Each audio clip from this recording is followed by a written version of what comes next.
Assalamu alaikum everyone. I wish you are doing well. My name is Jannat Adwan and this presentation will discuss chapter 5 titled by Figurative Language, Metaphor and Message. First of all, what do we mean by figurative language? Figurative language refers to the use of words in a way that deviates from the conventional order and meaning in order to convey a complicated meaning, colorful writing, clarify, or evocative comparison. So it uses an ordinary sentence to refer to something without direct stating it. Okay, this is about the definition. Let's talk about the example. Actually, there are many types of figurative language, but I show just 3 of them. Number 1, we have simile. For example, he is brave as a lion. Notice the word here, as. 2, metaphor. For example, he is a lion. So the difference between simile and metaphor is the using of words such as like or as. 3, personification. Personification means to give the attribution of a human characteristic to non-living objects. We have the example here. The sun greeted me when I woke up in the morning. So the sun here is as a person that greet the man. So this few example for figurative language, but actually there are more of them, such as etonymy, alliteration, and symbolism.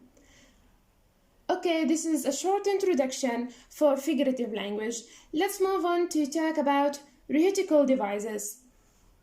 What we mean by rhetorical devices? Rhetorical devices are techniques writers and speakers use to effectively convey ideas and enhance arguments. Writers and speakers use rhetorical devices within the language in order to emphasize, explain ideas, and often to pursue. And we have common rhetorical devices such as repetition, parallelism, rhetorical questions. Actually, many people use these rhetorical devices such as public speakers, advertisers, politicians, journalists, and others.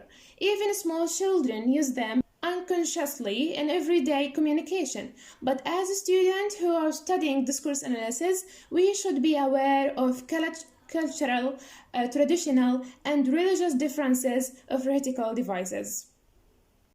So actually we see rhetorical devices or figurative language in general in literature works such as poems, novels, and stories. So I show here a short poem have a figurative language written by Dr. Akram Habib. I read it, then I show some of figurative language. An elegy by Dr. Akram Habib.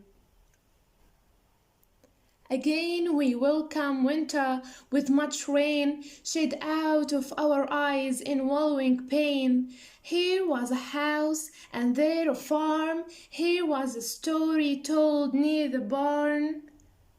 Nowhere can a voice in the distance be heard. Nowhere can a poet or branch host a bird. Here was a playground, there a playful garden. Here was life, there a lad and also a maiden. They have all gone with the wind to leave me forlorn, to mourn and lament what I used to love and adorn. Our houses are no more welcoming painful rain that keeps us remembering our gone and pain. So let's see the rhetorical devices here. From the first line, again we welcome winter. Here winter is a personification, made the winter as a man or a person. Much rain shed out of our eyes. Here a beautiful metaphor, which the rain as a tears from our eyes.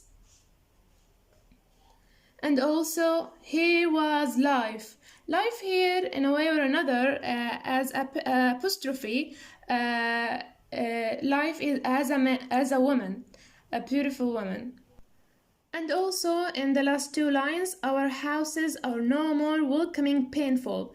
So, painful here, a personification with a person that unwelcome.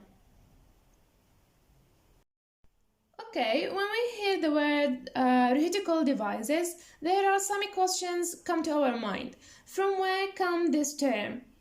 And who is the first one use it? To answer these questions, let's go back through our history.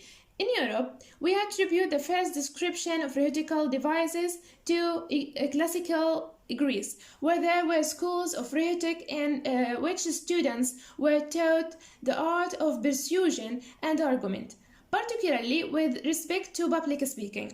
For example, Socrates, who made his living writing speech for politicians, opened schools of rhetoric in Athens, training orators in the techniques of persuasion, and become a rich man as a result. Anyway, for our purpose in critical discourse analysis, the most important of the Greek rhetoric was Aristotle, who was interested in teaching public speaking. Also, he had two other concerns. The first one was to consider rhetoric as an intellectual field worthy of study in its own right, not just as a part of general skills or of oratory. The second was to see rhetoric as a component of communication. The last thing that I want to talk about in this presentation is metaphor, which is a type of figurative language. As I mentioned before, metaphor is a statement that compares two things that are not alike, but only make sense when the reader understands the connection between the two things being compared.